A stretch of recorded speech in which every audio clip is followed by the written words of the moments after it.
കേരളത്തിൽ പ്രചാരണത്തിനെത്തിയ പ്രധാനമന്ത്രിയെ രൂക്ഷമായി വിമർശിച്ച് ഇടത് നേതാക്കൾ രംഗത്ത്. കേരളത്തിൽ ഒരു സീറ്റ് പോലും ബിജെപിക്ക് കിട്ടില്ലെന്ന് മുഖ്യമന്ത്രി പിണറായി വിജയൻ പറഞ്ഞു. മോഹം ആർക്കും ഉണ്ടാകാമല്ലോ എന്നും പിണറായിയുടെ പരിഹാസം. വെറുപ്പിന്റെ പ്രത്യയശാസ്ത്രത്തെ ഇവിടെ ഒരു തരത്തിലും അംഗീകരിക്കാൻ തയ്യാറാകുന്നില്ല. അതാണ് ബിജെപിയെ സ്വീകരിക്കാതിരിക്കുന്നതിന് കാരണം. നിങ്ങൾ അംഗീകരിക്കുന്ന, നിങ്ങൾ നടപ്പിലാക്കുന്ന ആ വെറുപ്പിൻ്റെ പ്രത്യയശാസ്ത്രം ഇവിടെ നവോത്ഥാന മൂല്യങ്ങൾ അംഗീകരിച്ച നാടിന് ഒരു തരത്തിലും ഉൾക്കൊള്ളാൻ കഴിയുന്നില്ല. അപ്പോൾ ഇത്തരത്തിലുള്ള ചില രീതികൾ കൊണ്ട് പണ്ട് അദ്ദേഹം പറയുന്ന ഈ രാമായണത്തിലെ മാരീചനില്ലേ, ആ മാരീച വേഷത്തിൽ വന്ന് കേരളത്തെ വല്ലാതെ അങ്ങ് മോഹിപ്പിച്ചു കളയാം എന്ന് തെറ്റിദ്ധരിക്കരുത്.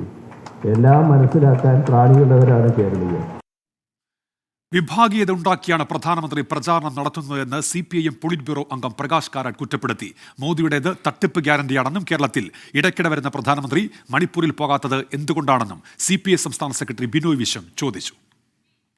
തട്ടിപ്പിന്റെ മറുവാക്കാണ് ഇപ്പോൾ മോദിയുടെ ഗ്യാരണ്ടി എന്ന് പ്രഖ്യാപനം. ആ ഗ്യാരണ്ടിക്കകത്ത് ഒന്നുമില്ല. ഉള്ളുമുള്ളയായ കഴമ്പില്ലാത്ത പെരുങ്കള്ളത്തിന്റെ പേരാണ് മോദിയുടെ ഗ്യാരണ്ടി എന്ന്. ഈ ചുരുങ്ങിയ 2 മാസങ്ങൾക്കുള്ളിൽ 4 തവണ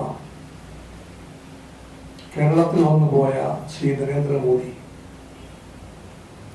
കഴിഞ്ഞ ഒരു കൊല്ലത്തിനിടയിൽ ഒറ്റ പ്രാവശ്യം പോലും എന്തുകൊണ്ട് മണിപ്പൂരിലേക്ക് പോയില്ല?